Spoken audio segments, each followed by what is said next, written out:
kalau orang kaji kenapa lagu Allahyarham Tan Sri P. Ramlee evergreen, malah segar sampai sekarang. Kalau diction sebutan dia tu semua lengkap tajwid dia. Sudah ku tenung dalam kitab. Ada qalqalah. Makin ku renung berdetu-berdetab. Itu ada pula qalqalah kubra. Jika tidak salah kiraannya malam ini kita dah pun memasuki 14 Syaban tahun 1445.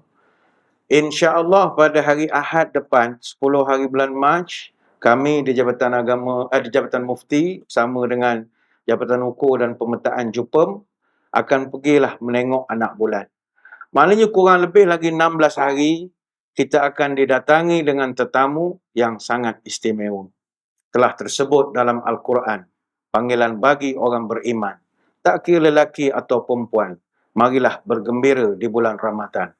Bulan Ramadan bakal bertandang, semua yang beriman kini diundang. Membaca zikir Al-Quran berkumandang, Lailatul Qadar marilah dihadang. Ramadan ini dia ada banyak nama. Dia ada banyak nama. Selain daripada dikenali sebagai Ramadan, dia juga mempunyai kurang lebih 17 nama-nama yang lain. Dalam kitab Ittihaful Anam bi Ahkamis Siyam, karya Syekh Zain bin Muhammad bin Husin Al-Idrus Al-Ba'lawi, dicatatkan ada 17 nama-nama bulan Ramadan. Ada yang popular, ada yang tidak popular. Antara nama bulan Ramadan ini adalah Syahrul Ibadah, bulan ibadat. Ada juga dipanggil Syahrul Khair, bulan kebaikan. Ada dipanggil Syahrul Rizq, bulan rezeki. Ada yang dipanggil Syahrul Muwasat ataupun Muwasaat, ada juga khilaf disebut bulan pertolongan. Ada yang disebut Syahrul Jihad, iaitu pada bulan ini juga bukan bulan jihad, banyak peperangan berlaku pada bulan Ramadan. Ada yang menggelarnya Syahrul Barakah, bulan keberkatan. Ada memanggilnya Syahrul Masajid, bulan masjid-masjid semua hidup. Ada yang manggil Syahrul Maghfirah, bulan keampunan. Ada yang manggilnya Syahrul Sabar, bulan kesabaran. Ada yang manggilnya Syahrul Doa. Ada yang bulan-bulan doa, bulan berdoa. Ada yang terkenal Syahrul Rahmah. Bulan ini bulan yang penuh dengan rahmat. Memang Ramadan ini bulan yang penuh dengan rahmat. Qad ja'akum Ramadan syahrul mubarak. Ini akan datang bulan pada kamu, bulannya sangat berkat. Apa sebab? Iftaradallahu alaikum siyamahu tuftahu fihi abwabul jannah. Kerana pada bulan ini Allah wajibkan kamu puasa dan dibuka pintu syurga. Kalau orang beriman, bila dia dengar pintu syurga dibuka atau pintu langit terbuka, dia ada keterujaan. Alangkan kita sekarang ni pun kalau dengar ada restoran baru nak buka, baru iklan, baru opening soon, kita pun dah excited. Bila grand opening dia, soft launch, orang beratur panjang. Sebab pembukaan dia. Maka kalau kita orang beriman pula, bila Nabi sebut, surga dibuka. Kalau tak excited, rugi lah. Itu sebab bulan ni, dia rahmat dia kerana pintu surga dibuka. Waktu kalau kufihi abwabul jahim, pintu neraka ditutup. Waktu ghalu fi syayatin, ni panjanglah hadis ni. Selain itu juga bulan ni kata ulama digelarkan Syahrus Siyam, bulan kita ini berpuasa. Ni maklumlah benda ini. Dan bulan ini juga digelarkan sebagai Sayyidus Syuhur, raja segala bulan. Tuan-tuan, raja segala bulan ni, kita dengan raja macam mana? Cara kita memuliakan raja. Macam kami di Pahang, negeri beraja. Selangor pun negeri beraja. Kalau kita menyela tuanku berangkat semayang ke Masjid An-Nur misalnya, adakah kita buat preparation lebih kurang? Tak, kita akan mesyuarat. Saya ingat 3-4 kali. Panggil JKR, panggil pejabat daerah, majlis bandaraya, semua. Mesti ada meeting. Lepas itu kadang ada masjid kampung tanya bila pertukaran nak turun, kita nak baiki itu, ini. Sekarang ni duit zakat dah tak boleh guna untuk masjid. Sebab masjid tak masuk asnaf, kecuali untuk aktiviti masjid. Untuk maintenance, pembaikan, zakat tak boleh digunakan, dah difatwakan. Jadi minta sumber lain, daripada kerajaan, sumbangan. Macam kita sumbangan malam ni. Sebab zakat dia ada asnaf yang disebut secara spesifik dalam Quran. Itu tak boleh ubah. Dan daripada 8 tu tak sebut pun masjid. Takkan Allah terlepas pandang nak sebut masjid. Artinya, spesifik untuk kumpulan itu saja, masjid you kena cari sendiri. Jadi banyak masjid yang nak baiki, rosak dan sebagainya, minta duit dengan majlis agama. Kita ajar taktik lah. Kalau nak cepat peruntukan, nak baiki lampu ke apa ke, buat surat sekeping, menyila tuanku berangkat. Menyila tuanku semayang Jumaat. Tuanku kalau berkenan, tengoklah macam mana persiapannya masjid tu nanti. Bukan kita siap. Jawat kerajaan ni datang. JKR datang, semualah, segalanya datang. Bersih, jalan tam mana berlubang. Yang tak lubang pun dia buat juga lubang supaya nak masuk dalam report. Kerja telah dijalankan. Baik itu rahmat. Kerana kita nak menyambut raja. Yang kami hari tu, boleh tuanku Sultan Pahang, berangkat balik ke Pahang selepas 5 tahun jadi Tuanku Agong. Tengok sambutan macam mana. Selamat menyambut raja. Sepanjang jalan, pegang bendera. Itu semua mesuarat berapa kali, bincang macam mana pergerakan dan sebagainya, gajah berapa ekor nak bawa. Semua ada kira-kira dia. Jadi kalau bulan Ramadan ni, dia ni raja segala bulan. Tuan-tuan, bulan Ramadan ni punya hebat tak hebat, bila dia nak datang, 14 mufti, graduasi semua, panjat bukit. Panjat bukit nak menunggu kedatangan Ramadan. Don't play-play oh. Bukit bukan tinggi-tinggi. Negeri yang ada bukit, selamat. Yang tak ada bukit, menara lah jawab. Macam Kuala Lumpur. Kuala Lumpur tak ada bukit, naiklah menara KL. Tinggi menara KL tu tuan-tuan. Baik tu mufti wilayah mujuk, kebanyakannya muda-muda, okeylah naik ke atas. Gaya. Tapi saya ingat menara Kuala Lumpur tu boleh lucut lah, tak payah buat lah tempat menengok anak bulan. Memang tak nampak. Kuala Lumpur ni benda yang nampaknya. Malam bercahaya sampai ke tengah malam pun ada lagi. Tak nampak. Kadang intai pada jauh. Nampak bling. Ingat kan nak bulan. Ya, rupa KLCC punya api helikopter.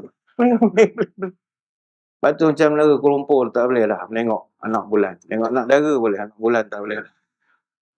Kuantan tempat baru, Kek Pelindung dah tak jadilah. Kami di menara 188 pula. Memang tak nampak pun tengah bandar. Dia sedap ni Tioman, tempat-tempat yang paling cantik saya lihat Antartika lah, paling lawa sekali menengok anak bulan. Dan bila dah dapat keputusan, kita kumpulkan, kita hantarkan, laporkan kepada Majlis Raja-Raja ataupun diisytiharkan oleh the keeper of the ruler seal, penyimpan Maha Besar Raja-Raja, sebab dia raja segala bulan. Rejab, Syaban tak dapat label itu. Dia diisytiharkan. Duduklah penyimpan Maha Besar Tan Sri Syed Daniel Syed Ahmad. Duduk mengisytiharkan. Maka dengan ini diisytiharkan. Raya, puasa. 12 hari bulan Mac. Sekian. Terima kasih. Jangan main-main. Tak boleh Pang Ching Fei ke yang mengisytiharkan. Tak boleh. Yang boleh the keeper of the ruler seal saja.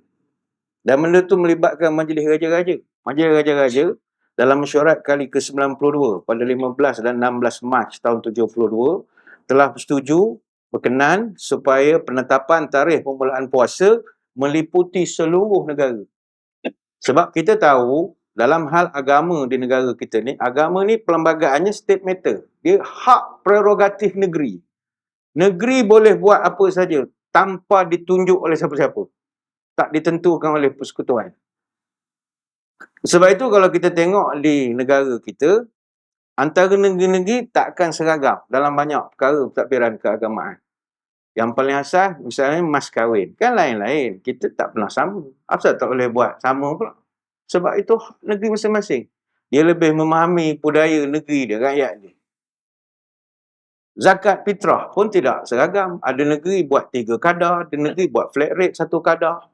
Ada yang beras siam lain, beras panjang lain, basmati lain. Semua ada dia punya kiraan-kiraan dia. Waktu semayang kadang tak sama. Selangor dengan Kuala Lumpur kadang miss 1 second ataupun 1 minit. Boleh je nak seragam sepadan, tapi hak negeri. Tetapi dalam bab berpuasa, semua raja-raja berkenan, kita buat sekali lah. Sebelum tahun 72, kita tak sama. Kadang orang Perak dengan orang Selangor beza-beza. Selangor puasa lebih sehari, Perak dah beraya masalahnya. Jadi orang ada pilihan nak raya awal pergi ke Perak masalahnya. Jadi Itu yang berlaku dulu lah. Berlaku dulu. Dan sebutan Ramadan sebagai raja segala bulan ini bukanlah ciptaan kita. Ini berdasarkan satu hadis, kata Abu Sa'id Al-Khudri radhiyallahu anhu, Sayyidu syuhuri syahru Ramadana wa a'zamuha hurmatan Zulhijjati. Penghulu segala bulan adalah Ramadan. Tetapi bulan yang paling agung kemuliaannya adalah Zulhijjah. Ini hadis riwayat Baihaqi dalam kitab Syu'abul Iman. Walaupun dari segi teknikal, ada di kalangan ulama hadis mendaifkan hadis ini atas sebab dia beberapa mukharrij dia ataupun dia punya pencatat ataupun periwayat dia, mereka kaji, dia punya chain of narratornya, katalah ada 5 versi, semua sama je dia punya jalan. Jadi macam ada something wrong. Dia punya flow dia, jalan dia, Khalid bin Yazid ambil Yazid bin Abdul Malik dari Safwan bin Sulaim, dia ambil dari Atta' bin Yasar, dari Abu Sa'id Al-Khudri. 5 hadis, 5 jalan sama. Takkan tambahan orang baru. Jadi menimbulkan sedikit, macam mana boleh sama sangat ni? Maka hadis ini dikategorikan sebagai hadis gharib mutlak. Hadis rare, benar-benar tunggal. Sebab jalan dia tak sama. Kita biasa hadis, ada 4 hadis, dia punya chain of narrator mesti ada perubahan sikit. Nabi pada Abu Hurairah, kepada ni ada konak lain sikit. Yang ini sama semua, ini teknikal sikit. Tetapi kedudukan bulan Ramadan sebagai raja segala bulan, no doubt about it. Dia raja segala bulan. Tapi yang paling mulia adalah Zulhijjah. Sebab Zulhijjah ni dia ada korban, dia ada haji. Haji pula ada Arafah. Arafah ni hari terbaik berdoa. Apa lagi dipanggil? Syahrus Sadaqah. Bulan ini adalah bulan sedekah. Kata Anas bin Malik radhiyallahu anhu, su'ilan Nabi sallallahu alaihi wasallam ayu shaumi afdalu ba'da Ramadan. Orang tanya kepada Nabi, apakah puasa yang paling hebat sekali selepas puasa Ramadan? Nabi jawab, Sya'ban li ta'zimi Ramadan. Puasa terbaik selepas Ramadan adalah puasa Sya'ban. Iaitu tujuannya kita mengagungkan dan memuliakan kedatangan Ramadan. Qila, ada tanya, fa'ayu sadaqati afdal. Apa sedekah paling best, paling first class sekali ya Rasulullah? Jawapan Nabi, sadaqatun fi Ramadan. Sedekah bulan puasa. Hadis riwayat Tirmizi. Adalah ulama yang buat kira-kira matematik lah. Dia mengatakan, bulan biasa kita sedekah RM1, malaikat belah kanan tulis RM10. Kita sedekah RM1, takkan ditulis markah RM1. Ditulis RM10 atas rahmat Allah lah. Bulan Rejab, RM1 kita sedekah, ditulis afdalnya sebanyak RM70. Bulan Rejab. Bulan Syaban sekarang ni, yang tuan-tuan baru sedekah tadi, sedekah RM1, ditulis RM700. Itu RM1. Tapi Ramadan, sedekah RM1, ditulis RM1000. Mungkin tuan-tuan baru nak sedekah buat masjid tadi, dengar ni tak jadi pula. Kata, ya Ustaz, kita tunggu Ramadan lah Ustaz, dapat RM1000. Yalah, kalau tuan-tuan boleh hidup tuan minggu depan, kok meninggal malam esok, jadi sedekah je lah. Tak payahlah tangguh-tangguh. Sedekah jangan tangguh, rugi. Rugi. Siapa nak sedekah, nanti bulan puasa sedekah lagi. Yang ke-15, kata ulama, namanya Syahrul Haji Ma'a Rasulillah. Bulan ni adalah bulan seperti berhaji bersama Nabi. Nabi satu hadis sebut, فَإِذَا جَاءَ رَمَضُونَ فَاعْتَمِرِي فَإِنَّ عُمْرَةً فِيهِ تَعْدِلُ حَجَّةً أَوْ حَجَّةً مَعِي. Bila Ramadan tiba, usahakanlah menunaikan umrah. Sebab umrah di bulan Ramadan menyamai pahala ibadat haji atau seolah-olah haji bersamaku. Hadis Muslim. Ini orang have untung lah. Setiap kali bulan puasa, sebulan dia duduk sana tuan-tuan. Kita duduk 11 hari pun bengkok dah duduk di Mekah. Semua segala-galanya mahal. Tak ada yang murah kalau bin Daud tu. Tapi lah ada orang rezeki dia lebih. Allah Ta'ala kurniakan. Bolehlah dia duduk lama di Mekah. Tuan-tuan yang tak boleh pergi ke Mekah, datang ke masjid USJ 4. Sudahlah. Nak cerita Mekah apa. Masjid sebelah rumah tak pergi. Tak jadi. Pergi yang dekat-dekat dulu. Itu yang ke-15. Yang ke-16, Syahrul Qiyam. Bulan ini adalah bulan didirikan semayang malam. Majoriti ulama mengatakan Al-Qiyam yang dimaksudkan bukanlah Qiyamul Lail, tetapi semayang tarawih.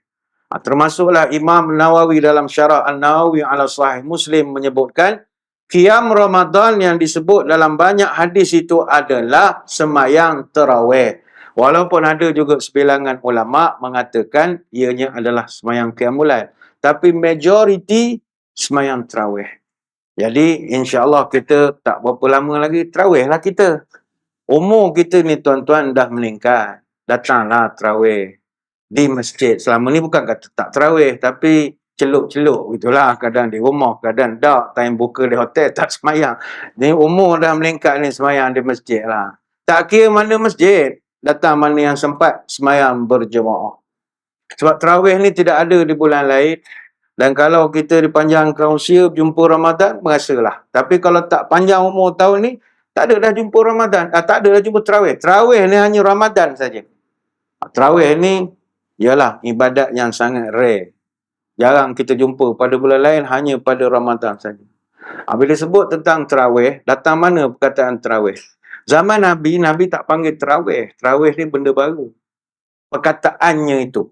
Yang memperkenalkan perkataan tarawih, dia hanya wujud di zaman Sayyidina Umar Al-Khattab radhiyallahu anhu. Zaman Nabi disebut semayang malam. Dia tak sebut tarawih. Jom tarawih. Tak ada. Zaman Sayyidina Umar. Dan perkataan tarawih itu asal dari perkataan rawaha. Maknanya berehat. Ataupun rest and relaxation. Kenapa kena rehat-rehat? Dia semayang ni dia tak boleh straight. Ataupun straight. Dia tak boleh direct. Semayang non-stop. Tak boleh. Dia lepas 2 rakaat, kita rehat dulu. Tenang. Tapi sebab orang Melayu ni kreatif, kalau dia suruh berehat, dia tidur terus. Jadi dia suruh selawat sikit. Datang budak-budak muda kata bid'ah. Memang bid'ah. Orang tak bagi makmum tidur je. Sebab kalau ikut kan, habis 2 rakaat, Assalamualaikum warahmatullahi wabarakatuh. Assalamualaikum warahmatullahi wabarakatuh. Rehat dulu. Minum air dulu. Nampak orang kita dah minum air. Dia bayang sigar kat belakang, tak datang lah. Tak ada lah. Jadi kita lock dia dengan cara suruh dia selawat. Fadlan minallah wa ni'mah. Dia pun suka. Wa maghfiratan wa rahmah. Dia happy lah. Orang kita kan suka nyanyi sikit. Jadi buat benda itu dia suka. Subhanallah ma'bud. Subhanallah ma'wujud. Jadi kibarat dia buatnya suka. Allahumma salli ala Muhammad. Tak apa yang dia jawab, tak tahu. Lantaklah janji dia. Rehat sekejap. Masuk rakaat kedua pula. Kata Ibn Manzur dalam kitab Lisanul Arab, perkataan tarawih ini jamak daripada tarwihah. Maknanya mesti sekali berehat. Dia tak boleh direct. Maka dinamakan solat itu solat tarawih kerana setiap 4 rakaat, iaitu 2 rakaat, selawat, 2 rakaat, disunatkan berehat seketika. Macam kita di Malaysia, amalan kita yang orang tua-tua dulu atur kan, kita berdoa lah. Maknanya habis daripada 2 rakaat pertama, kita selawat pendek. Naik rakaat ketiga dan keempat. Masa yang keempat, kita ada doa sikit. Yang biasalah imam baca yang doa minta Lailatul Qadar lah, macam-macam. Baca doa sikit. Itu yang disebut sebagai rehat itu tadi. Cuma kata Ibn Muflih, tarawih ini juga diambil daripada marawihah. Marawihah ni maksud perbuatan yang berulang-ulang, repetitive in deeds, repeated in actions. Dia mesti diulang-ulang. Dia tidak buat 2 rakaat, pergi kedai Syekh Hamar sekejap, datang balik buat dadak. Dia mesti konsekuen lah. Dia berterusan. Dia kalau sejarah tarawih bulan Ramadan ni, kata para ulama, sebagaimana hadis daripada Aisyah, Nabi dulu hari pertama bulan Ramadan, Nabi keluar pergi ke masjid. Nabi semayang tarawih. Jadi lepas Nabi semayang tarawih, sahabat yang ada dalam masjid tengok Nabi semayang. Nabi tak ajak pun. Jadi mereka pun follow Nabi. Malam yang kedua, bilangan jemaah makin ramai. Dia dah viral dah sesama dia. Lepas buka ada semayang. Lepas semayang Isyak. Semalam ada tugas sok. Jom kita semayang. Jadi dia dah jadi ramai. Malam yang berikutnya, jemaah makin ramai. Sampai membuat masjid. Malam yang seterusnya, malam keempat, kata ulama, Nabi tidak keluar ke masjid. Nabi tidak ke masjid. Sehingga orang ramai ketika itu menanti-nanti kedatangan Nabi. Sampai kat subuh baru Nabi keluar. Kemudian sahabat pun tanya, "Ngapa semalam tak ada?" Nabi kata, "Aku tak keluar khasyitu an tufrada alaikum wa dhalika fi Ramadan."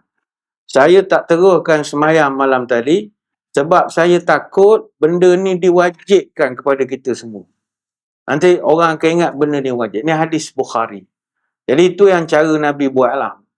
Maknanya Nabi tu dia takut jemaah salah faham tu sembahyang fardu. Itu yang dia tak pergi ke masjid. Tuan-tuan tak pergi ke masjid sebab malas. Bukannya ikut sunnah Nabi. Ada orang, saya tanya, "Engkau kenapa tak sembahyang masjid?" Ustaz, Nabi pun tiap-tiap malam tak pergi masjid. Kau mengaji di mana? Nabi tu ada sebab je. Orang ngekor dia ke belakang tu.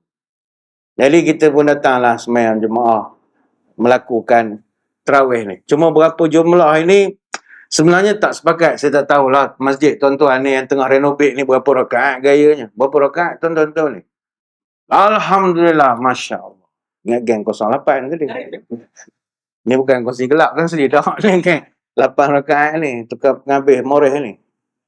Dia berapa jumlah yang sepatutnya? Kata Ibnu Qudamah dalam kitab Al-Mughni, pendapat yang dipilih oleh Abi Abdullah ataupun Ahmad bin Hanbal ialah 20 rakaat. Imam Ahmad bin Hanbal 20 rakaat. Dan ini juga pendapat As-Sawri, Abu Hanifah dan mazhab kita Syafi'i. Buat 20 rakaat. Cuma kata Imam Malik 36 rakaat.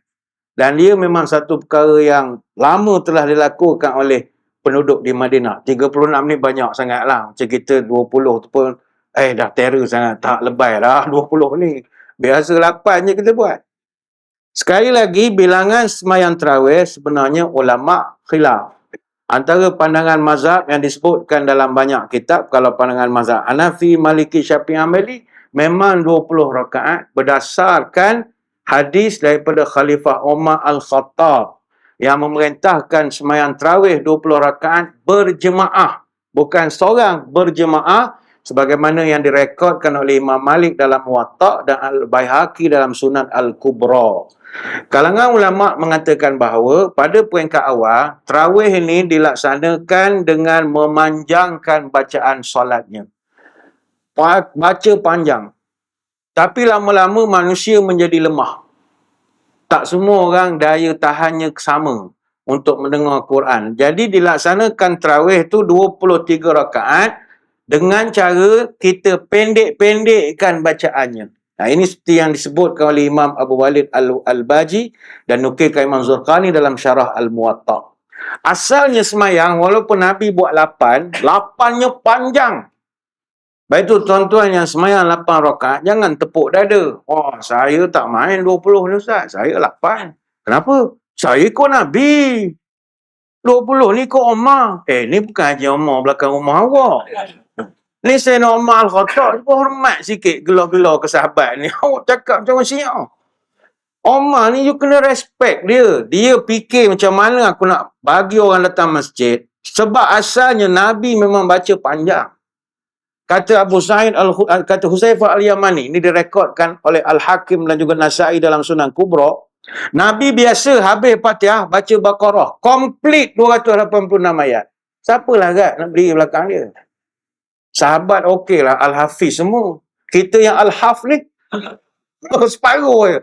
Orang lain apa 30 juzuk, kita apa juz 30. Tak sama.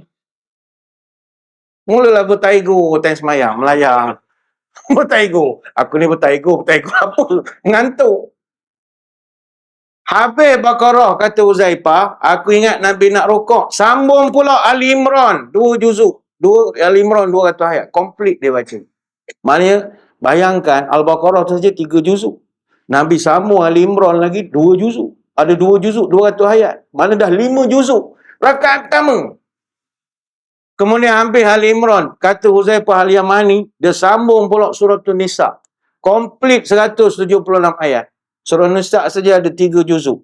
Mana Nabi satu rakaat 8 juzuk, 662 ayat. Tuan-tuan yang semayang 8 nak tepuk dada kata ikut Nabi. Saya ikut Nabi. Nabi mana? Engkau 9 suku dah balik. Orang semayang 8 balik tengah malam. Bukan marah 8 rakaat mana ni dah. Jangan sombong. Orang kata ni 20, tak betul, tak boleh lah begitu.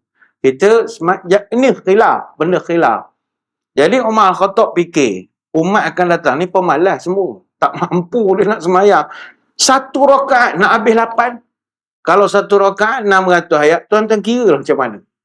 Memang itu Nabi semayang bengkok kaki. Bulan puasa. Kita bulan puasa bengkok juga kaki garut. Lain. Salah makan buka. Lain. Dalam kitab Syarah Mukhtasar Khalil Al-Khurasi disebutkan, penduduk Madinah masa itu, punca je lah. Dia jealous. Dia jealous tengok orang-orang di Mekah. Mereka ni berterawih setiap 4 rakaat tawaf. Oh, dengki lah orang menengok. Action tuan-tuan. Kita habis 4 rakaat doa je lah. Dia orang boleh tawaf. Benda kan benda depan mata. Jadi orang Madinah merasa sedih lah. Dia berdengki bab-bab pahala. Geng-geng ni dia tak ada fikir benda lain. Jadi penduduk Madinah, dia buat satu inisiatif, dia tambah lagi daripada 16 rakaat kepada 20 rakaat sebagai ganti mereka tak dapat tawaf di Madinah. Menjadikan semayang mereka, seperti kata Imam Malik tadi, 36 rakaat. Dan berkata Al-Bisati dalam Syarah Al-Burdah, orang pertama yang melaksanakan sembahyang tarawih 30 rakaat adalah Khalifah Umar bin Abdul Aziz. Jadi untuk tuan-tuan tahun ni, tak kira lah tuan-tuan nak buat 8 ke 20, tapi berdasar umur kita ni buat yang lebih sikit. Ini bekalan kita. Bekalan dalam kubur, so bukan untuk orang lain pun, untuk kita. Adalah sedikit akaun pahala tu ada bawa banyak. Dan kalau boleh masjid-masjid Ramadan ni bacalah panjang sikit, takkan Izaja tadi. Bacalah panjang sikit. Oh, kami tak ada imam hafiz ustaz. Tak apalah, pakailah imam import. Tu biasa. Panggil imam-imam budak hafiz yang bacaan bagus. Kalau tuan-tuan nak buka depan pun boleh juga. Letak Quran besar, tapi takut kipas tiup kan, hilang habis ayat. Lupa nak sepit. Ada hari masjid blackout. Gelap senyap tu imam. Dia baca depan. Masalah juga. Jadinya risiko tu ada. Senang panggil anak-anak yang hafal jadi imam. Saya dulu masa jadi imam Masjid Negeri Pahang, masa tu baru-baru buka lah masjid PKP. Kita kan dulu Ramadan setahun tu semayang di rumah semua kan. Jadi yang tahun yang berikutnya adalah kita ada kelonggaran sikit buka masjid. Tapi sebab orang dah lama tak semayang di masjid, dia dah jadi malas tu ada sikit lah. Kita try masa tu Ramadan, selepas pada PKP apa semua tu, buat nak try baca 1 juzuk setiap kali 1 juz untuk sembahyang tarawih. Malam tamu tu okey lah. Bila buat 1 juzuk, okey, habis. Malam esok, tak ada dah orang datang. Kata, tak nak dah datang masjid negeri. Panjang sangat baca. Oh, kita faham. Hari pertama tu dia memaksa je diri dia nak balik. Malu dia dah duduk depan. Awak semangat sangat marah masjid tak buka. Bila datang, ameh kita buat 1 juzuk, terus tak kuat. Sebab dia lama tinggal semayang tu kan. Tapi kita kagumlah kepada adik-adik santri kita, warga pondok pesantren Al-Fatah di desa Temboro, di kecamatan Karas, di Kabupaten Magetan, Jawa Timur. Dia orang tuan-tuan sembahyang tarawih 23 rakaat. Tapi dia punya duration 8 jam. Lama betul. Kita buat tarawih 20, habis pukul 9.50, rasa masuk surga dah tuan-tuan. Bila melintas jalan tu, melayang je rasa, surga lah aku ni. Aku buat 20 ke tau. Rasa perasaan masuk surga tu. Mana kalau rasa mati lalu, sunnah khatimah lah aku ni. Baru 9.50 balik. Bayangkan kalau semayang 8 jam. Dia semayang start pukul 7 malam, dia isyak sana lain sikit dengan kita. Tamat semayang tarawih pukul 3 pagi. Rupanya rakaat pertama sampai rakaat ke-20, imam baca komplit 30 juzuk. Setiap rakaat imam baca 1 hingga 2 juzuk. Paling cepat 24 minit. Setengah jam, 40 minit begitu.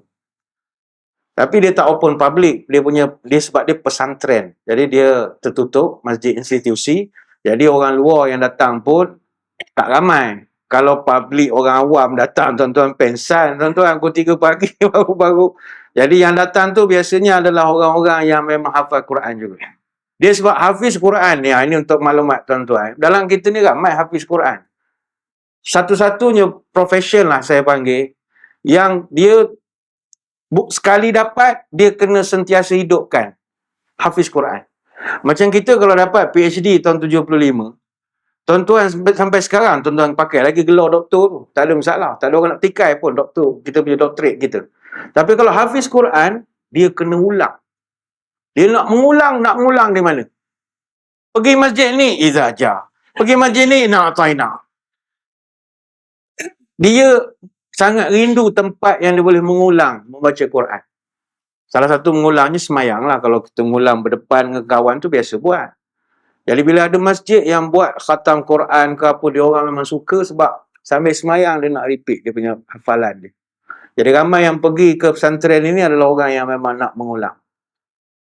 Pesantren Al-Fatah, Desa Temboro. Tuan-tuan, di Jawa Timur ni ada macam-macam. Tuan-tuan jangan keliru dengan pondok pesantren Mambaul Hikam Mantenan di Udanau. Itu di Blitar, Jawa Timur. Yang itu tarawih 23 rakaat, 7 minit je. Itu lain. Itu yang lain. Itu jangan keliru dengar tu. 1 rakaat 18 saat je. Fatihah dia 8 second. Fatihah dia. Kita yang pemalas ni paling laju 30 saat lah baca. Tapi lah kita tak adalah nak mengejek dia malam ni tak. Allah malam kita tak reti juga. Nak katakan ta'alim kan pesantren. Semuanya lah macam-macam lah hujung-hujung zaman ni. Kita nanti bila tarawih, tuan-tuan kalau boleh berazam lah, taat setia tak belah bagi bersama Tok Imam. Tuan-tuan nak berapa rakaat, tuan-tuan punya pasal, tapi setia lah dengan imam. Maknanya kalau imam buat 20, tuan-tuan buat 20. Jangan tinggalkan dia, kan kita dah berjanji hidup semati. Tahan itu tuan-tuan balik, tak boleh lah begitu. Dia duduk dengan dia. Apa fadilatnya? Man qama ma'al imam hatta yansarifa kutiba lahu qiyamu lailatin. Siapa yang berdiri sembahyang tarawih bersama imam sampai imam selesai bertugas, dituliskan baginya ganjaran seperti orang qiyamul lail sepanjang malam. Hadis Tirmizi. Jadi tuan-tuan datang sembahyang, pastikan habis sekali dengan Tok Imam. Sekali bangun salam kereta api. Adalah salam kereta api lepas Covid ni orang tak salam sah. Semua salam kiri kanan balik semua. Salam. Oh itu pahala macam qiyamul lail sepanjang malam. Mungkin tuan-tuan yang memang komit nak buat 8 dia kerja, macam mana saya nak tunggu imam kat 10.30 baru habis. Saya dengan anak kecil lagi. Nak banyak-banyak benda ustaz.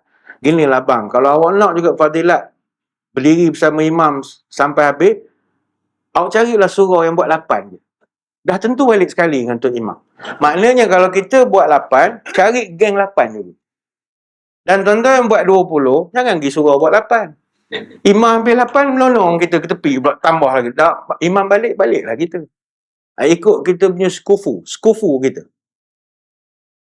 Yang penting buat 20 lah tuan-tuan, lagi bagus. Umur dah meningkat ni. Saya tidak nak fokus pasal tarawih ni, saya nak fokuskan kepada tajuk yang ditentukan malam ni, iaitu salah satu daripada nama Ramadan ini, yang kita nak fokus, Syahrul Quran. Ini dia, bulan Al-Quran. Bulan Ramadan memang bulan Quran. Syahrul Ramadan alladzi unzila fihi al-Quran hudal linnasi wa bayyinatin minal huda wal furqan. Bulan Ramadan ni di dalamnya diturunkan Al-Quran, iaitu permulaan Quran. Bukannya semua Quran turun pada Ramadan.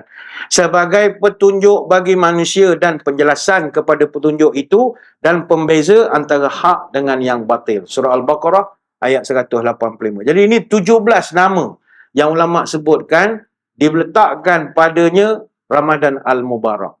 Timbul pertanyaan, mengapa ada banyak nama? Ini satu petua Arab ya. Sesuatu itu atau seseorang itu, nak tahu dia hebat atau tidak, kita tengok berapa banyak nama dia. Semakin banyak nama dia, semakin hebatlah benda itu. Kata orang Arab, kasratil asma' tadullu ala syarfil musamma.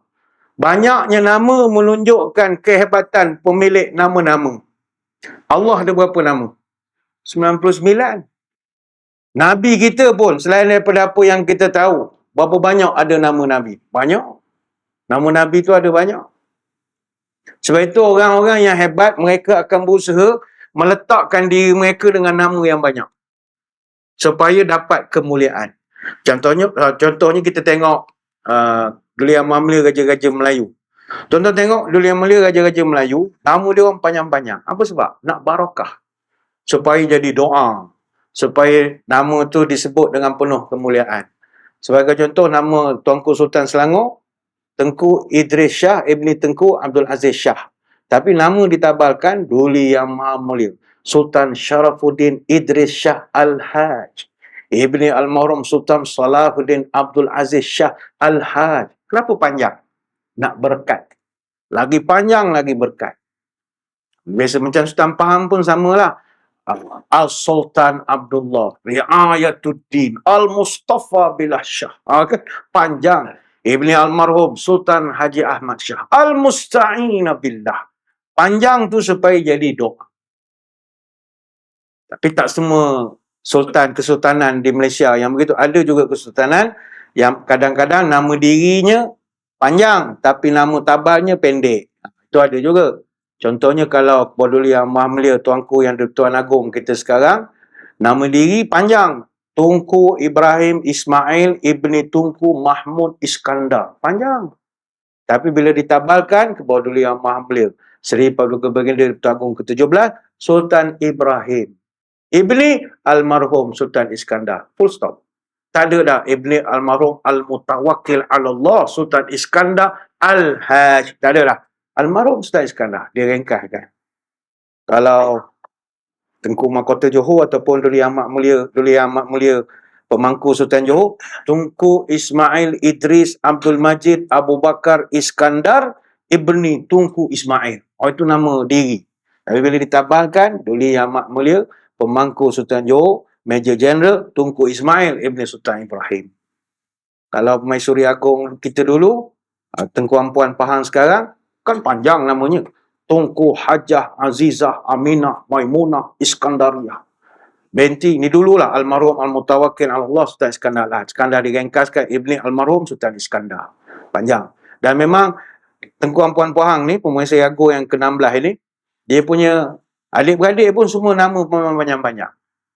Kalau yang kekandanya, Yang Amat Mulia Tengku Puan Panglima Diraja Selangor, Paduka Puteri Tunku Kamariah Aminah Maimunah Iskandariyah. Panjang juga.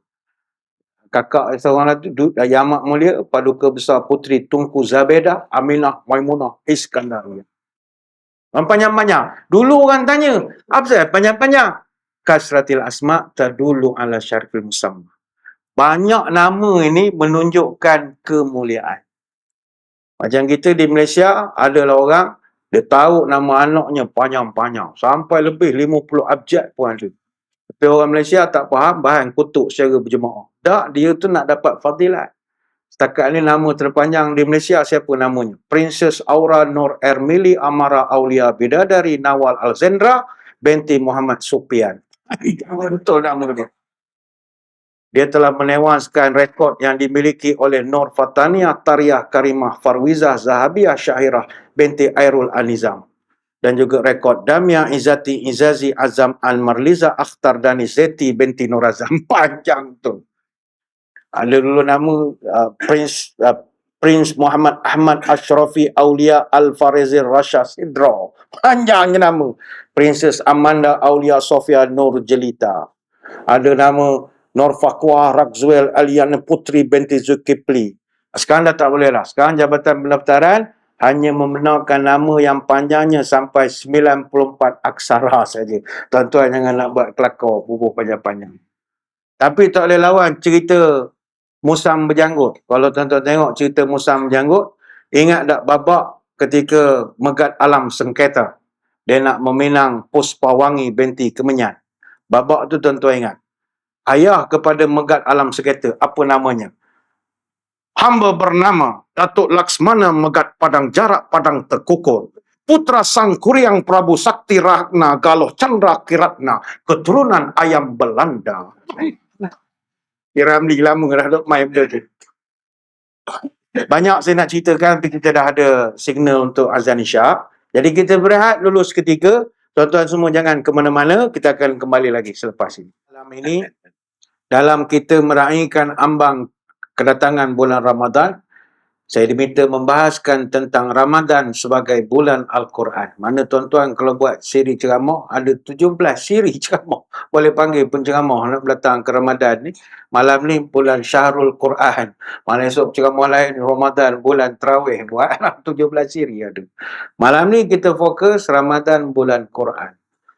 Dan kita sebut tadi, kasratil asma tadullu ala syarfil musamma. Sesuatu yang hebat, namanya akan banyak. Termasuklah Ramadan, namanya ada 17.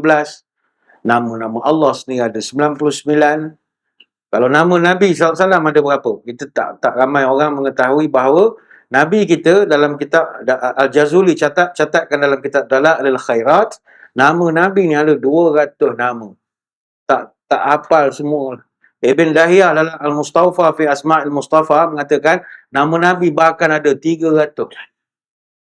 Dan ada nama yang disebutkan secara jelas dalam nas. Sebagai contoh Muhammad, Ahmad, Al-Mahi, Al-Ashir, Al-Aqib, Al-Muqaffi, Nabiyur Rahmah, Nabiyur Tabah, Al-Mutawakkil, Abu Qasim. Itu jelas, clear cut dalam hadis disebutkan. Dan ada nama yang merupakan deskripsi sifat. Ada, contoh dalam Quran, disebut Al-Syahid atau Al-Mubashir, An-Nadhir, Ad-Da'i, Sirajul Munir. Ini berujuk Al-Ahzab ayat 45. Ataupun misalnya Khatamun Nabiyyin. Nama Nabi juga tersebut dalam surah Al-Ahzab ayat yang ke-40. Maka hadirin sekalian, memasuki Ramadan Al-Mubarak nanti, janganlah kita meninggalkan Quran ini. Sebab bulan Quran adalah Ramadan, Ramadan adalah bulan Quran. Raihkanlah. Jadi sebab itu Ramadan 3 perkara orang tak tinggal. Al-Siyam, Al-Qiyam, Al-Quran. Pertama puasa, kedua tarawih, 3 Al-Quran. Quran tak boleh tinggal. Baik, bagaimana kita nak memanfaatkan Ramadan ni dengan membudayakan Quran? Pertama, kata ulama, nombor 1, pastikan kita memiliki senaskah Mashaf Al-Quran milik kita.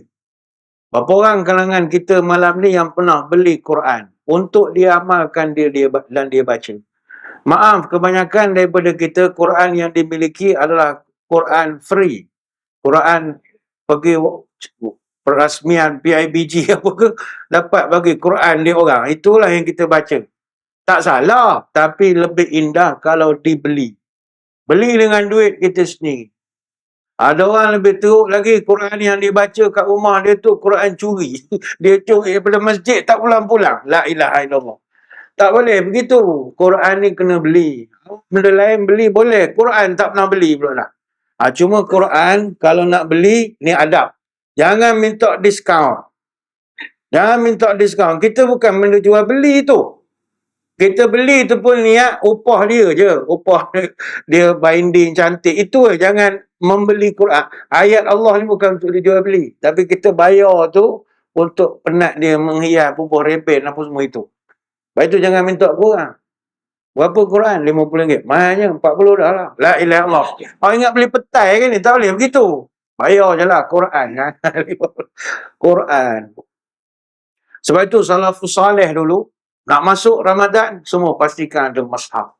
Macam kita di rumah ada Quran, tapi cuci hilang debu lah. Cari balik lah. Atas-atas gerobok lemari tu. Ada berabuk. Tak baca. Tak apalah, keluarkan balik, bersihkan. Salafus salih dulu mereka memang memiliki mushaf masing-masing. Walaupun zaman itu bukanlah zaman terkenal, zaman percetakan yang luas. Tapi masing-masing kalau ada simpan mushaf, dia sayang sangat. Dia orang ni semua hafal Quran semua dah. Para sahabat, tabi'in ramai hafal Quran. Tapi mushaf tetap dia cintai. Dia bukan sekadar memiliki, mencintai.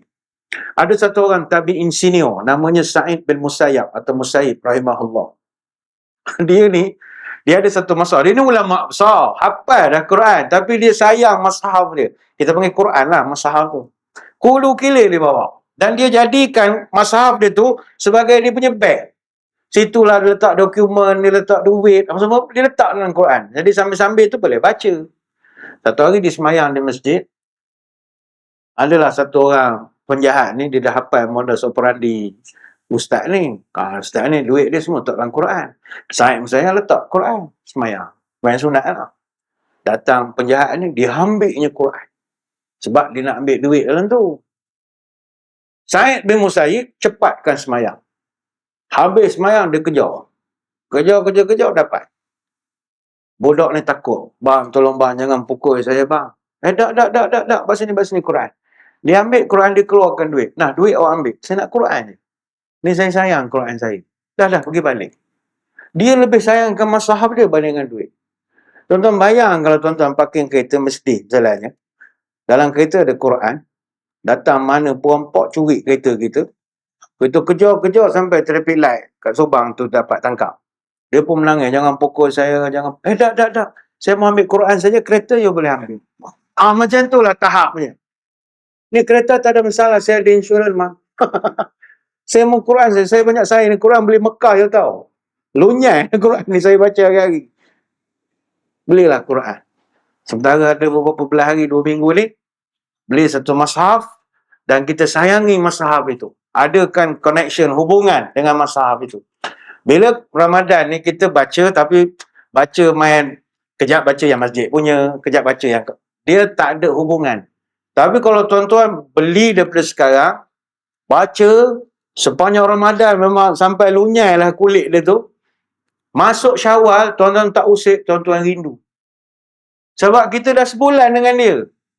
Dia akan rindu.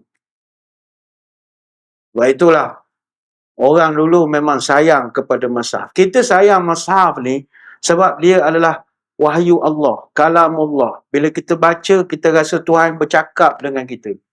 Sebab itu ada orang, tak tahulah dulu dia buat amalan, kalau dia nak buat satu-satu keputusan dalam hidup, dia nak Tuhan tentukan. Menerusi Quran, ada. Dia kata, hari ni aku ni ada susah hati, tak naik-naik pangkat, asyik memangku je kerja ni. Bila lah nak naik pangkat? Tuanku ni bila? Contohlah dia bila lah tuanku nak berkenan, aku naik pangkat. Dia asyik memangku jatuh mati lampang kuan. Esok aku ni. Dia pun buka Quran. Biar Allah tunjukkan. Asa antuhibbu syai'a wa huwa syarrul lakum. Dia buka kena pula ayat. Barangkali benda yang kamu tak suka, benda yang kamu suka tak bagus bagi kamu. Benda yang kamu suka tak bagus bagi kamu dan benda yang kamu tak suka mungkin bagus bagi kamu. Menyandar dia. Alamak. Mana Tuhan tak bagi aku naik pangkat ni katanya. Sadaqallahul azim. Malas baca dah dia kata. Ada masanya. Kadang kita dia timpa masalah. Medical check up, ada penyakit. Kita pun termenung. Aku apa dosa aku? Seokok tidak exercise tiap-tiap hari. Minggu bawa basikal kayu, hulu keleh. Kanser juga. Aduh, apa dosa aku? Orang lain pergi masjid pun tidak. Tak ada sakit, tak ada apa. Orang lain tu tak buat medical check up. Itu dia tak tahu. Kita ni rajin terlajar. Jadinya, apalah nasib aku, ya Allah. Kita pun tengok sikit Tuhan ini nasihat apa kat aku. Ada orang pasal gitu. Bismillah. Buka. Tengok keluar ayat. La yukallifullahu nafsan illa wus'aha ma kasabat wa lam. Oh, Tuhan nak menguji aku. Seolah-olah kita tanya kepada Tuhan, ya Allah, why me? Why me, ya Allah? Apa dosa aku, why me? Seolah dalam ayat Tuhan menyebut, why not? Aku sayang kau. Seolah ada orang dia ada hubungan dengan Quran. Kita tak sampai lagi tahap itu. Sebab antara puncanya kita tidak memiliki Quran kita ni kita main pakai-pakai tak mana-mana kita ambil. Lepas tu kalau tanya orang hafal Quran, hafiz Quran, dia orang tak boleh tukar-tukar mazhab. Dia akan tumpu satu Quran je untuk dia nak hafal 30 juzuk. Lepas tu tuan tengok anak-anak kita yang hafal Quran, Qurannya semua lunyai semua. Dah layu-layu dah kulitnya. Sebab dia memang tumpu itu. Dia ada barakah di situ, dia ada interaksi dengan Quran. Ini Quran, kalamullah. Dan kita bangga, ini wahyu daripada Allah. Dan dalam dunia ni, semua penganut agama, dia ada kitab suci masing-masing. Dan kita hormatlah. Orang Nasrani ada kitab Injil, orang Yahudi ada Taurat, orang Hindu ada Veda, orang Buddha ada Tripitaka, orang Taoism ada Tao Te Ching, orang Majusi pengikut Zoroaster ada Zen Avesta, hatta orang kebatinan pun ada kitab Serat Centani, Hidayat Jati, Darmo Gandul. Bagi kita orang Islam, ada kitab, maka sayangilah kitab kita itu. Apatah lagi Quran ni dia adalah mukjizat. Kita kan selalu baca sirah, Nabi ada mukjizat, Nabi ada mukjizat. Tahukah kita Quran tu mukjizat? Mukjizat yang masih hidup. Mukjizat tongkat Nabi Musa dah tak ada lah. Tapi mukjizat Quran yang Nabi kita dapat sampai kiamat kita boleh tengok. Tapi kita tak memandangnya sebagai mukjizat. Ya, Ustaz, mukjizat tak keluar cahaya pun. Dia mukjizat bukan jenis keluar super power. Quran ni mukjizatnya dari segi keindahan bahasa, susunan bahasa, keindahan kata-kata dia, gaya bahasa dia, balaghah dia, fasih dia. Yang mana kalau orang nak tiru pun tak ada orang mampu tiru sampai bila-bila. Bukan tak pernah ditiru. Dalam Quran, Allah Ta'ala bahkan mencabar siapa yang tak puas hati dengan ayat aku ni, faktu bisuratin min mislih. Kalau kau tak puas hati, kau buat satu surah. Sampai malam ni, tak ada orang lagi mampu buat satu surah. Kalau agama lain, setengah agama lain, penganut agama dia tak cipta reka ayat sebab ada larangan. Jangan meniru-niru ayat ini nanti masuk neraka. Dia orang tak buat. Tapi Quran, Allah Ta'ala, dia cabar pula. Kalau lu tak puas hati, lu buatlah satu ayat. Sampai sekarang tak ada orang boleh buat. Bukan, pernah ada orang cuba, tapi digelakkan oleh orang saja. Tak jadi. Musailamah Al-Kadzab. Dia pernah mengaku jadi Nabi. Bila jadi Nabi, kena ada wahyu. Dia pun mengakulah dapat wahyu. Ketika utusan Bani Hanifah datang jumpa dengan Abu Bakar, Bani Hanifah ni pengikut tegar kepada Musailamah Al-Kadzab. Jadi ketika itu, Abu Bakar pun minta lah kepada puak Bani Hanifah, aku dengar bos kau ada dapat ayat wahyu, betul ke? Betul tuan. Cuba baca sikit, aku nak dengar apa ayatnya. Ya tifta'ata binti tifta'aini nakiyalakum takina la ma'at takdirin wala syaribatam na'in. Bunyi sedap, tapi maksudnya tak benda-benda. Wahai katak betina, anak dari dua pasang katak, bersihkanlah apa yang kamu bersihkan, jangan kotorkan air. Kata Abu Bakar, apa tujuannya ayat itu? Saya pun tak tahu tuan, saya hafal je. Ada ayat lain? Ada tuan. Apa dia? Walailid damis wa zi'bal hamis ma qata'at asadun mirat bin walaya bisid. Demi malam yang gelap gelita, demi serigala yang berbunyi, demi apa yang dipotong dari telinga singa, sama ada yang singa kering atau singa basah. Katanya apa tujuannya ayat itu? Saya pun tak tahu tuan. Saya hafal saja. Amru al-As pernah jumpa dengan Musailamah. Dia tanya, Musailamah tanya dia, Amru, bos engkau Muhammad ada dapat wahyu? Ada. Apa wahyu terkini sekali? Wal as innal insana lafi khus. Kata Musailamah, pendek sangat, tengok wahyu aku panjang. Ya wabaru ya wabar, innama anta iradun wa sadar wa sa'iruka hafrun nakrun. Orang bayang gelap. Wahai bulu, kau selalu dicabut dan dibuang. Tak benda-benda. Kata engkau soalah nak lawan. Ni Quran. Dia pernah buat, dia plagiat ayat Quran. Dia buat, inna a'tainakal khu'fu wasalli li rabbika was'aj inna sya'naka huwal ibla. Dia buat lagi. Al-fil wa mal-fil wa ma adraka mal-fil lahu khurtumun tawil wa lahu zail. Al-fil, gajah. Wa mal-fil, apakah itu gajah? Wa ma adraka mal-fil, mu tahu tak gajah tu apa? Lahu khurtumun tawil, dia ada belalai panjang. Walahu zaid, dia ke ekor pendek. Tak sedap langsung. Dia buat Quran tak sedap. Betul, pengikut dia tak ramai. Tapi Nabi kita, sebab bukan dia yang buat. Ni wahyu daripada Allah. Awak buat inna a'tainakal khu'fu. Sedap apa? Cuba baca versi yang asal. Original soundtrack. Inna a'tainakal kausar. Wasalli li rabbika wanhar. Ayat Quran ni semua samanya, macam pantun, ujung-ujung semua sama. Qul huwallahu ahad, Allahus samad, lam yalid wa lam yulad. Lepas tu bila Nabi baca, orang memang kata ini bukan syair lah. Nabi buka mulut, alif lam mim, terduduk sastrawan semua. Mana pernah prosa klasik syair start dengan huruf? Syair mesti start dengan kata-kata. Sejak namamu menggetar rasa, ku kabarkan pada angin, baulah daunan kering terbang jauh dari hidupku. Itu baru syair puisi. Tapi dia start dengan ABC. Orang, wow, ini tak ada dalam silibus universiti ni. Mana ada orang mulakan baik kata-kata dengan susunan huruf? Nabi je. Banyak alif lam mim ra, yasin, ka ya ain sad. Orang kata memang marvelous lah. Bagi orang yang faham bahasa. Kita Malaysia, puisi, lirik, mana ada start dengan huruf? Kumpulan ekspedisi pernah dulu. CINTAKITA. Sampai bila MANA ke orang meninggal dah ya. Lepas tu pula, mukjizat. Nah, ni mungkin orang tak perasan. Tuan-tuan tahu tak? Bahasa yang kita baca dalam Quran ni, bahasa sama yang dibaca oleh Nabi. Ini bahasa yang dah bertahan 2000 tahun di dunia. Ini lebih daripada sejarah lagi ni. Bagi orang kadang peminat sejarah, pengkaji sejarah, sibuk kaji sejarah pelik-pelik macam-macam. Inilah satu-satunya yang paling bertahan bahasa. 2000 tahun. Adakah kita tak nampak tu keistimewaan?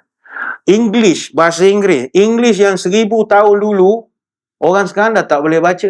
Old English, tahun 500 sampai tahun 1150. Tuan-tuan yang dah lama duduk England ke, buat TESOL ke, walau terror macam mana bahasa Inggeris, nak baca The Exeter Book, ditulis ni tahun 950 sampai 1000. Koleksi Old English Poems and Riddles. Tak boleh baca lagi dah. Old English, abad ke-12. Walaupun kita lama duduk England, Cockney lah cara bercakap, baca sebat segeloda fifth dagas. Tak faham. Padahal tu bahasa Inggeris. Sebab dia bahasa tak bertahan. Sebat segeloda fifth dagas. Fifth batas segeloda of a brim. Kita ingat ni bahasa Jerman ke apa tak? Bahasa Inggeris. Cuma sekarang dah berubah. Sebat segeloda fifth dagas. The boat sail for 5 days. Kalau fifth batas segeloda of a brim. 5 boat sail over the sea. Kontra sangat. Ini baru 1000 tahun. Bahasa Quran 2000 tahun. Kalau tuan-tuan baca Iza ja'a nasrullahi wal fath, itu juga yang Nabi baca. Dijaga sampai sekarang. Bahasa mana ada tahan lama tuan? Bahasa tak pernah tahan lama. Bahasa Belanda yang 300 tahun tu pun orang dah tak boleh baca sekarang. Kalau yang Dutch language, Old Frankish dialects, tak boleh baca lagi dah. Macam brandy, coleslaw, cookie, landscape, yacht. Ini semua asal daripada Dutch. Dan kita pula, Belanda memang jajah. Belanda jajah Melaka Johor 183 tahun. Belanda jajah Indonesia 350 tahun. Tapi kalau baca balik teks, suruh orang di Netherlands sekarang baca, dia pun tak boleh baca. Itu baru ratusan tahun saja. Artinya bahasa tak ada yang kekal. Hatta bahasa ibunda kita, bahasa Melayu, berapa kali dah tukar laras bahasa. Banyak kali tukar. Tuan-tuan tengok cerita lama, kita pun tak tahu apa. Buka kitab kuning yang lama-lama, kain coking. Ada kain coking. Puas cari dalam Google, tak ada. AI tak ada. Tahu siapa tahu kain coking? Naklah memakai kain coking ketika ke Mekah. Kain coking. Coking ni lain kalau bahasa kampung. Rupanya kain ihram tu panggil kain coking. Puas kita nak mencari. Kalau teks dulu, buah palapa yang lalu kami sekaban pergi ke Balai Sah di Bagan, menunaikan semayang sembubuh, berpeluang mengecapi keenakan mayuh, hidangan disiapkan orang Balai Sah tinggal di kawasan berdekatan. Daripada statement ni, berapa yang tuan-tuan faham, berapa yang tuan-tuan tak faham. Itu bahasa Melayu tu. Bulan palapa. Palapa tu Ramadan. Dah tak guna dah sekarang. Mana ada orang guna bulan Ramadan? Selamat menyambut bulan palapa. Bengong lah orang ni.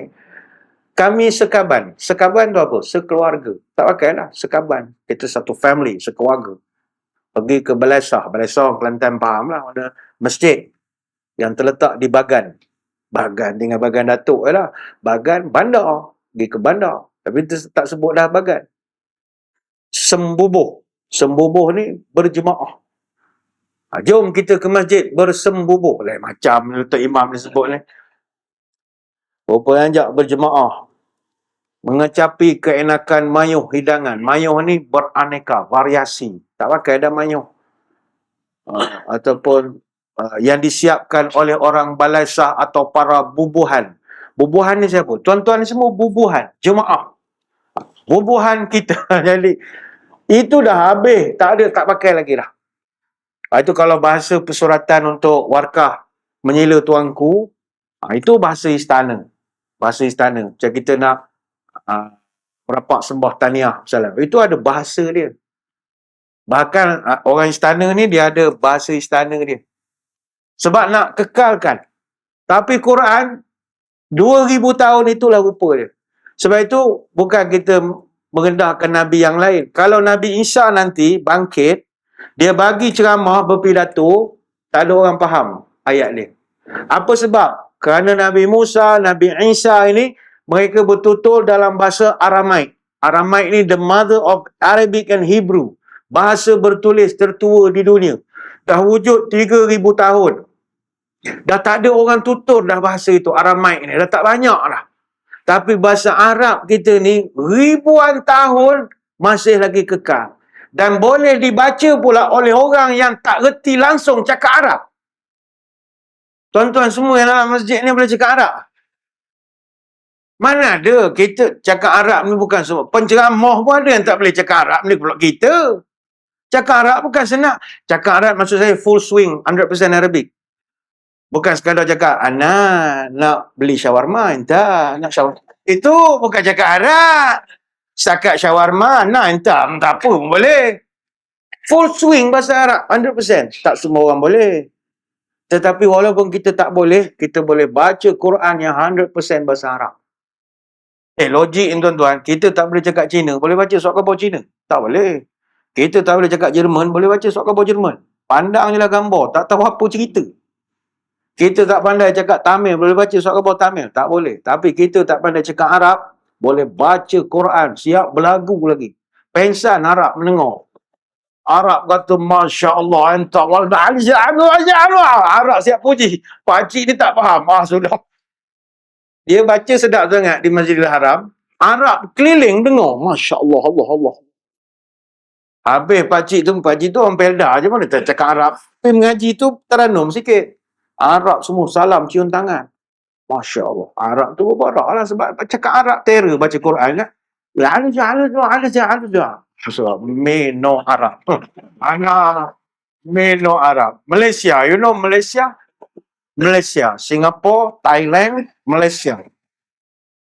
Arab semua kata, macam mana dia ni boleh baca tapi tak boleh cakap. Sampai begitu. Orang Arab, tuan-tuan pergi ke Mekah, Arab semua ingat kita pandai cakap Arab. Sebab kita pandai mengaji. Ini mukjizat tuan-tuan. Sebab itu kita kena cinta lah pada Quran.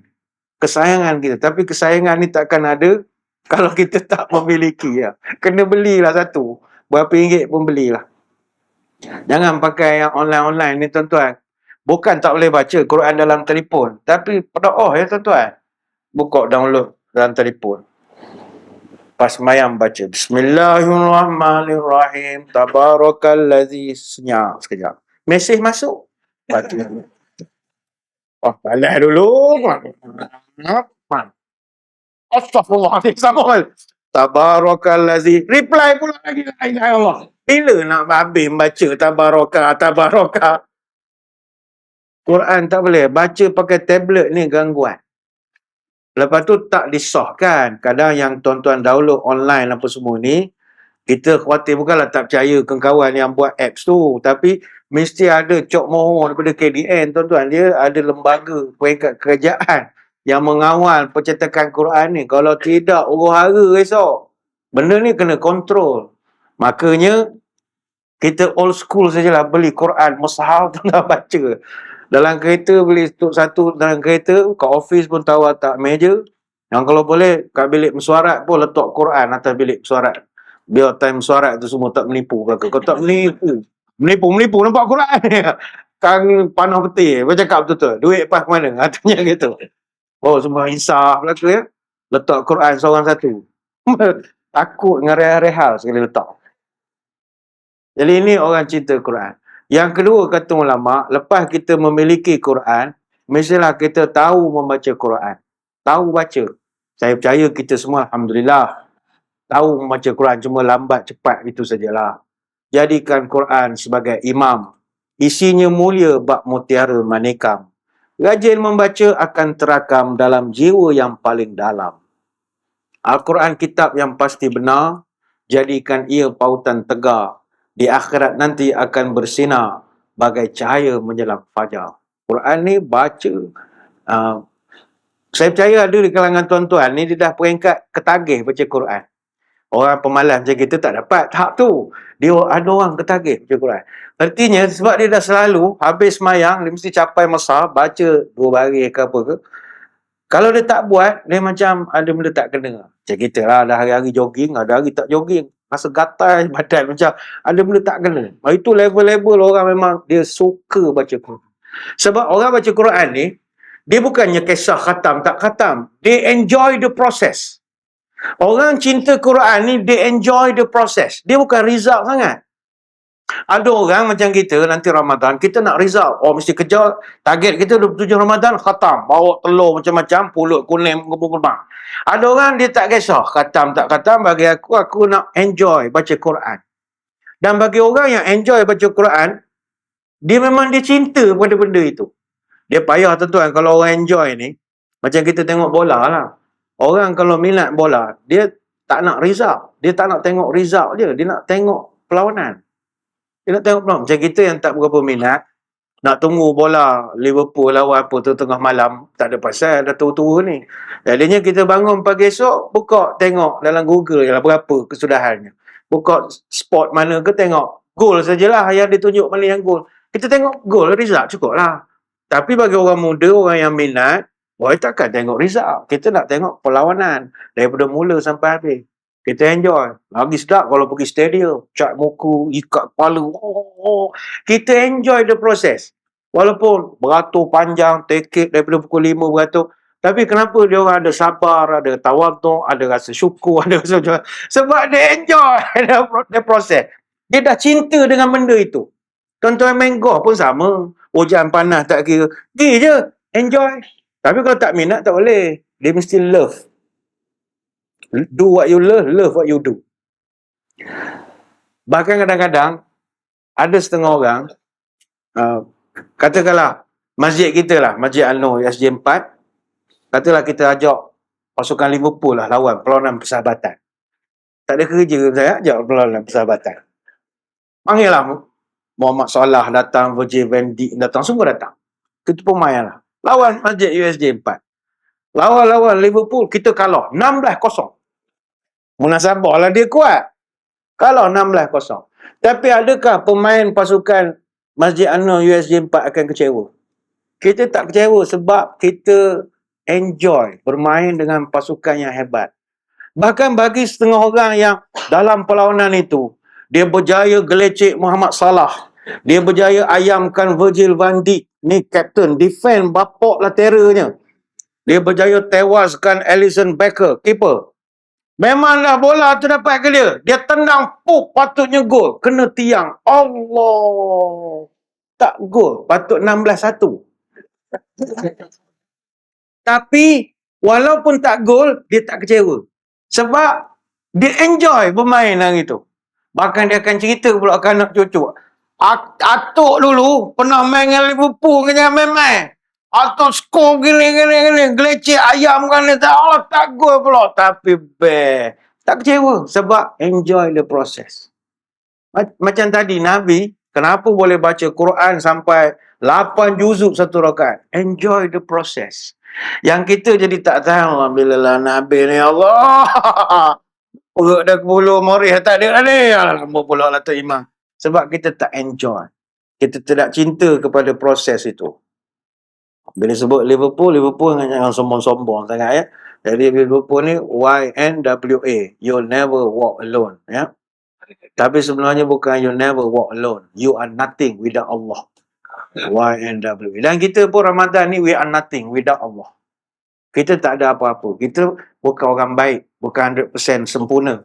Kalau Allah tak bantu kita gerak, kita pergi masjid, bangun sahur, semayang sampai 20 rakaat, we are nothing without Allah. Kita banyak tawakal.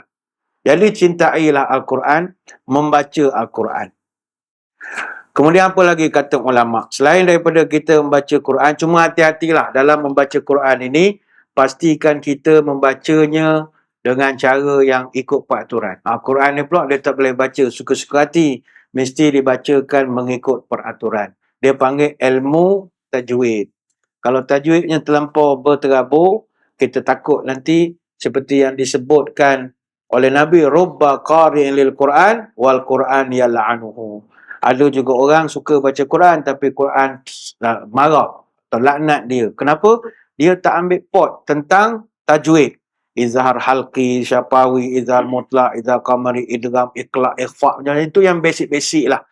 Sekarang ni Quran ni dah banyak dia punya versi. Sekarang saya tengok cetakan, ada yang buat versi tajwid pun ada lah. Bagus betul lah. Ada nota kaki. Kalau yang garisan merah tu mat berapa panjang, 6, 4, 2. Bagus lah orang. Sekarang makin kreatif. Jadi tidak ada alasan untuk kita membacanya dengan cara yang tak betul. Bacalah Quran dengan tajwid. Jangan bunyi macam orang faham, macam orang Perak baca. Bunyi orang Arab lah. Ni Quran bahasa Arab kan. Wa in kuntum fi raibin mimma nazzalna. Tadi. Tak boleh. Kena baca bunyi Arab sikit lah. Sebab itu bila kita baca Quran dengan tajwid, bunyinya sedap dan barakah. Itu yang selalu saya sebut kalau orang kaji kenapa lagu Allahyarham Tan Sri P. Ramlee evergreen, malah segar sampai sekarang. Salah satu faktornya adalah dia, kalau diction sebutan dia tu semua lengkap tajwid dia. Dia sangat jaga segi sebutan. Kalaulah bulan jatuh keriba. Dia sebutan ber-nya tu tepat. Ni'matlah ainnya hidup. Ni'matlah insan. Dia ada dengung dia. Lepas tu, sudah ku tenung dalam kitab. Ada qalqalah di situ. Ada qalqalah kubra apa ada? Makin ku renung berdetu-berdetap. Itu. Ada pula qalqalah kubra. Agaknya itulah punca jadi sedap je bila dengar. Bila ditajwidkan ya. Cuma tuan-tuan kalau Quran ni kata ulama, selain pada tajwid, kita elok berlagu. Tapi berlagu, tuan-tuan tak boleh reka lagu sendiri. Ini kena ingat. Nanti kena laknatkan Quran. Quran ni tak boleh lagu dia guna lagu-lagu rekaan kita. Tak boleh. Dia mesti menggunakan lagu-lagu yang telah digazetkan. Sebab itu, zayyinul Quran bi aswatikum. Nabi sebut, hendaklah kamu hiasi Quran dengan kemerduan suara. Tetapi, biluhunil Arab bi aswatiha. Mesti dengan langgam orang Arab dan suara mereka. Ini hadis riwayat Tirmizi. Maknanya sama ada kita membaca cara bayati, sobah, hijaz, nahwas, ras. Nawan ataupun ras. Ataupun bayati, hijaz, nahwan, rasikah. Tak boleh baca lagu cara lain. Lagu P. Ramlee, tak boleh buat lagu Quran.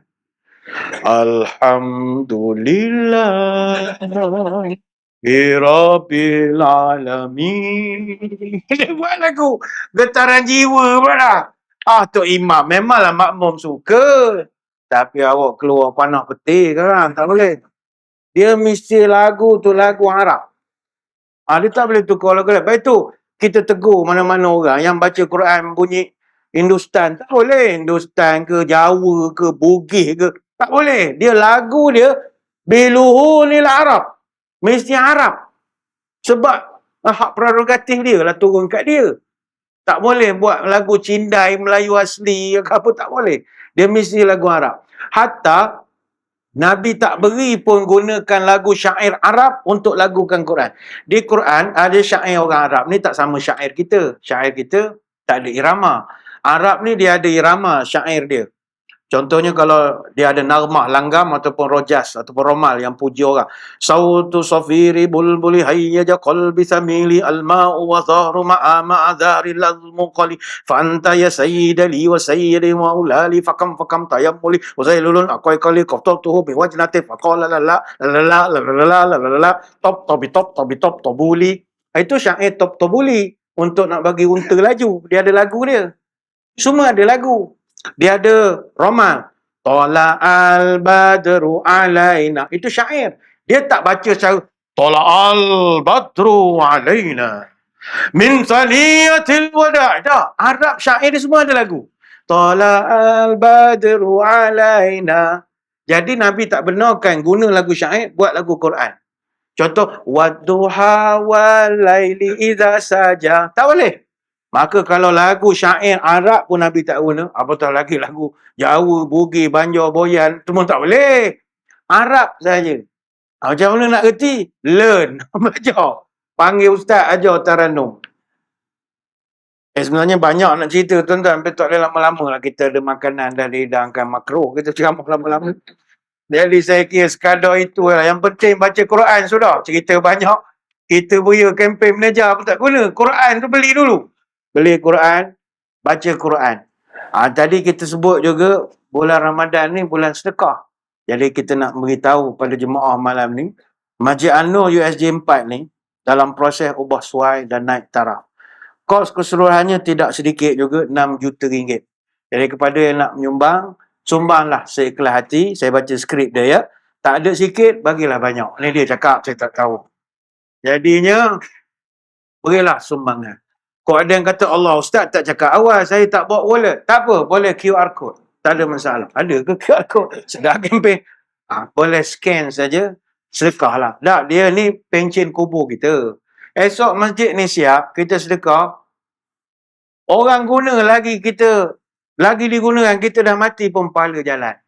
Tapi ikut sumbangan lah. Kalau tuan-tuan sedekah RM1, malam kubur esok lampu tu besar lilin je lah lampu ni. Kalau sedekah banyak terang macam chandelier lah. Orang apa terang kubur aku ada aircon pun. Sebab kita sedekah banyak sikit.